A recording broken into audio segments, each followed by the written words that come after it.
पत्रं पुष्पं फलं तोयं यो मे भक्त्या प्रयच्छति तदहं भक्त्यो प्रहर्तमश्रणामि प्रयतात्मनः।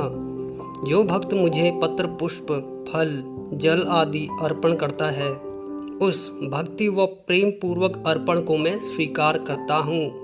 तो जीवन में लोग अपनी इच्छा पूर्तियों को आजकल सफलता समझने लगे हैं। उन्हें लगता है कि किसी भी चीज़ को प्राप्त कर लेना उनकी एक सफलता है। हो सकता है वह उनकी निजी सफलता हो, पर यह केवल एक इच्छा पूर्ति मात्र है। अगर मैं आपके सामने एक ऐसे एंटिटी को, ऐसे भगवान को खड़ा कर दूं और आपसे पूछूं कि बोल क्या मांगता है, या वो भगवान बोलेंगे कि बताओ बेटा आपको क्या चाहिए, तब आप अपनी इच्छाओं को पूरा करने के लिए वो चीज़ें मांगने लगेंगे जो चीज़ आपके पास नहीं है, या जो चीज़ इच्छा पूर्ति आप करना चाहते हैं। तो जीवन की सफलता अलग चीज़ है और एक इच्छाओं की पूर्ति अलग चीज़ है। व्यक्ति अपने जीवन में निजी रूप से कई इच्छाएं लेके चलता है कि मुझे ये चीज़ करनी है, ये करना है, ये प्राप्त करना है, परंतु इस प्राप्त होने का इच्छाओं के साथ गहरा संबंध है।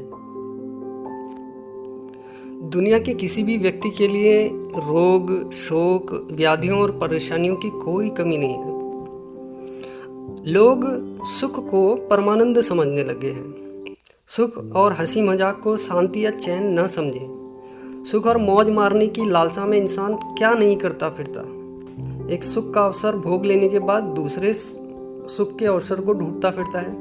ये सुख एकदम क्षणिक है, कुछ टाइम पीरियड के लिए आपके पास हैं, उसके बाद ये चले जाएंगे। अच्छा, बिना भागे दौड़े जिस तत्व की अनुभूति ईश्वर में मिलती है वह परमानंद है। मीन्स इसके लिए आपको कोई एक्सटर्नल साधन नहीं चाहिए कि मुझे ये चाहिए, ये चाहिए या ये चाहिए। सुख के साधनों से सुख तो मिल जाएगा, लेकिन संतोष कभी नहीं मिलेगा, क्योंकि मरते दम तक कुछ ना कुछ अभिलाषाएं जिंदा रहती हैं। जैसे कबीरदास जी कह गए हैं, माया मुई न मन मुआ मरि मिट गया शरीर, आशा तृष्णा न मुई यो कह गए कबीर। ये आशा किस चीज़ की है? ये आशा एक माया रूपी लालसा ही है जो मनुष्य को जोड़ती भी है और मनुष्य को तोड़ती भी है। आध्यात्म क्या है? आध्यात्म आत्मा का नित्य स्वरूप है, ऐसा भगवत गीता में लिखा हुआ है।